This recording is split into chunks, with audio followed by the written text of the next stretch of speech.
Hi everyone, welcome back to another Reddit cheating story.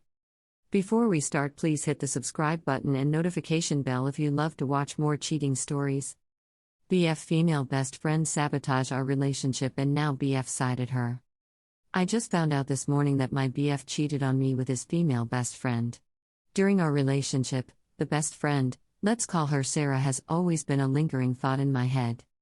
He always said there was nothing between them, and I believed him on the account that he constantly complained about how much of a bad friend she was.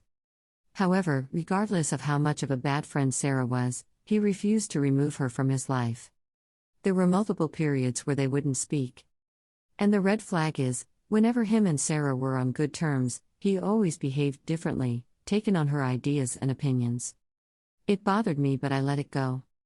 Around June of 2020, he decided to cut Sarah off permanently. Things with us were good for the most part, or so I thought at the time. Our relationship wasn't perfect, but I thought we were both happy. We found out we were expecting a child. Pregnancy went all right, with a few hiccups here and there. Gave birth, baby is now 5 weeks old. This whole time we never heard from Sarah. So I'm thinking, she's really out of his life for sure. A couple days ago, I hear him on the phone, and the way the conversation is going, I can tell it's a female. So when he gets off the phone, I ask him who he was talking to. He says Sarah. So I'm like, wow, when did this happen? He indicated she reached out to him and apologized for her behavior and not being a good friend.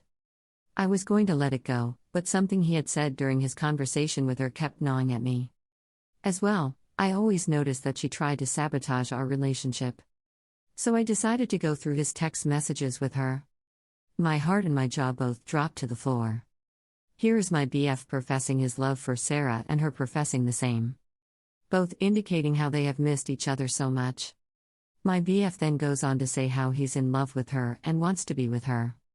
How he can't wait to be intimate with her and he loved kissing her. They apparently met up and did Lord knows what, and he also tell her he hasn't been happy with me, news to me. And now he has a child with someone he doesn't want to be with.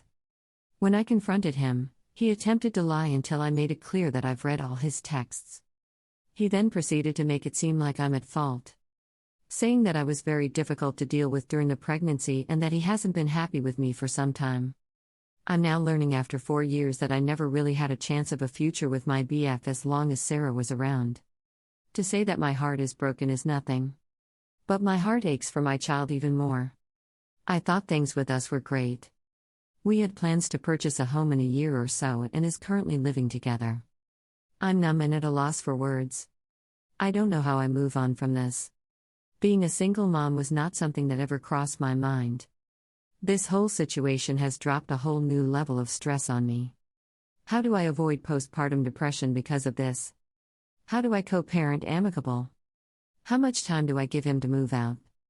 Update. Thank you all for your kind words and advice. So I confronted him at 12 noon. He left the apartment at around 4 p.m. He said he would be back shortly to help with the baby's night feeding. It is now 2 a.m. And he has yet to return. I'm sure he's somewhere with Sarah. Anyways, I've placed the deadbolt behind the door. I'm going to dry my tears, console my crying baby, and we're both going to get some much needed sleep. Comments from the community. I appreciate it. I'm a sarcastic verse, so I normally wouldn't add more than an upvote, but reading that PTSD can actually become CPTSD, they are two separate disorders, was confusing. You can actually have both, but they don't lead to a personality disorder like borderline or narcissistic PD.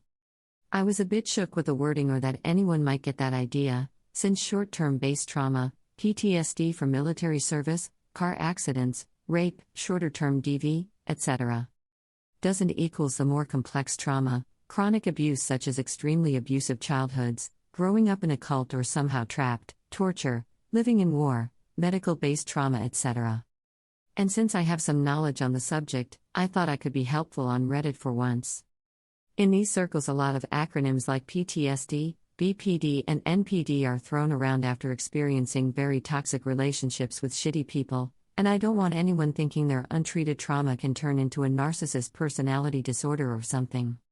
We definitely need a lot more trauma-informed, evidence-based research done, because it seems to me that most of us survived some sort of trauma in our lives. It's always been fascinating to me how we can experience these horrific similarities, but some people go on to become abusive or even predators. And some of us look to support others on Reddit. Smile. Talk to your doctor, tell them what's going on. I posted in Surviving Infidelity last year after I gave birth. Partner cheated on me and gave me STDs, continued cheating with my best friend. Being alone with a crying baby and going through the stress of what this man has done will exasperate any symptom of PPD you can imagine. For your baby's sake, make no mistake that baby will feel the stress. Please talk to your doctor, antidepressant/anxiety medication, literally right now ASAP. Contact your friends, don't be embarrassed to tell them what you are going through. Have them drop of a meal if they ask what they can do. That's very common for new mothers, and it shouldn't be a problem whatsoever. But for your sake, for your baby's sake, talk to your doctor. I didn't notice the level my PPD had gotten to until my little one was screaming until 4 a.m. for the 5th night in a row, and I started hearing voices telling me god-awful things. PPD can be prevented, and ultimately it puts baby in a dangerous situation. Full stop tomorrow and call your doctor. They will understand the seriousness. When you're home, try not to think about what he's out doing or who he's with. Instead, if you can try to train yourself every time you have those thoughts, tell yourself it's okay to feel the pain and stress of this, but also tell yourself he's the one missing out on that beautiful baby you have. He's the one that will miss the giggles, the smiles, the absolute love you both will have for each other. You are that baby's whole world. You are your little one's comfort, their warmth, their safe place.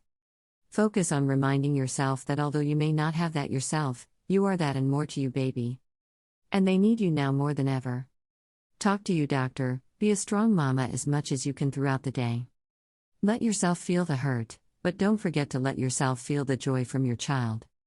That joy kept me going for the first year. Eventually it won't be. Where is he? Why would he leave? Instead, just think ahead to all the beautiful days you have ahead of you with that baby. They will be hard, but you brought a whole child into this world. You can get past this. Remember to reach out for help. Thank you for watching. Let me know what you think in the comments below. Remember to subscribe and hit the notification bell.